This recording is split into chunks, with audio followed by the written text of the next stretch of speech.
Hello friends, welcome back to my channel. আজকে বানিয়েছি একটু অন্যরকমভাবে গাজরের পায়েস, যেটাকে আমরা ক্যারট ফিরনি বা গাজরের ফিরনিও কিন্তু বলে থাকি। এর জন্য লাগবে হচ্ছে যে কোনো গোবিন্দভোগ চাল বা পোলাও চাল যেটা বলি আমরা, সেটা। তো আমি এখানে ভালো করে চালটাকে ধুয়ে ক্লিন করে চালটাকে কিন্তু জল দিয়ে আমি ভিজিয়ে রেখেছি।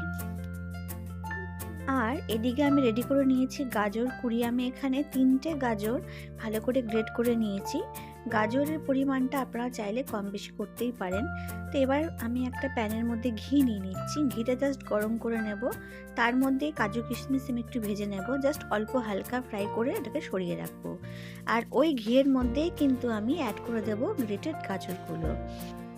গাজরটা দিয়ে বেশ কিছুক্ষণ একটুখানি ঘিতে আমি অল্প ভেজে নেব, যাতে গাজরের যে কাঁচা ভাবটা থাকবে সেই গন্ধটা অটোমেটিক্যালি চলে যাবে। তারপর আমি এর মধ্যে অ্যাড করে দেবো ভিজিয়ে রাখা চালটা। একটুখানি হাত দিয়ে আমি ম্যাশ করে নিয়েছিলাম। চাইলে কিন্তু আপনারা মিক্সিতে একবার ঘুরিয়ে পেস্ট করে নিতে পারেন।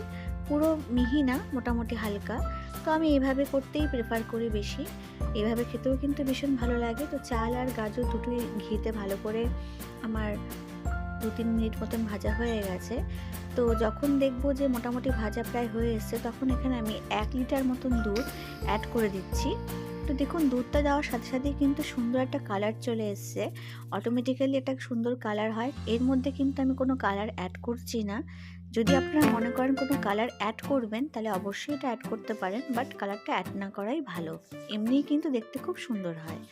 তো দুধ দেওয়ার পরে ভালো করে এটাকে ভালো কুক করতে হবে এবং চালটা যাতে সিদ্ধ হয়, তো সেটাও দেখে নিতে হবে। তো সেটাই দেখছিলাম যে চালটা ভালো করে সিদ্ধ হয়েছে কিনা।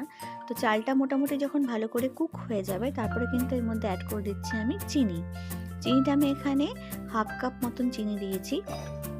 দিয়ে একটু ভালো করে নাড়িয়ে একটু ফুটিয়ে নেব, কারণ চিনি দেওয়ার পর কিন্তু একটু দুধটাকে ফোটাতে হয়। ব্যাস, পায়েস রেডি বা গাজরের ফিরনি কিন্তু রেডি। আমি গ্যাসের ফ্লেমটা অফ করে দিয়ে ভেজে রাখা কাজু কিশমিশ আর এলাচ ছড়িয়ে দিলাম। তাহলেই তৈরি হয়ে গেল ক্যারট ফিরনি বা গাজরের পায়েস বা গাজরের ফিরনি।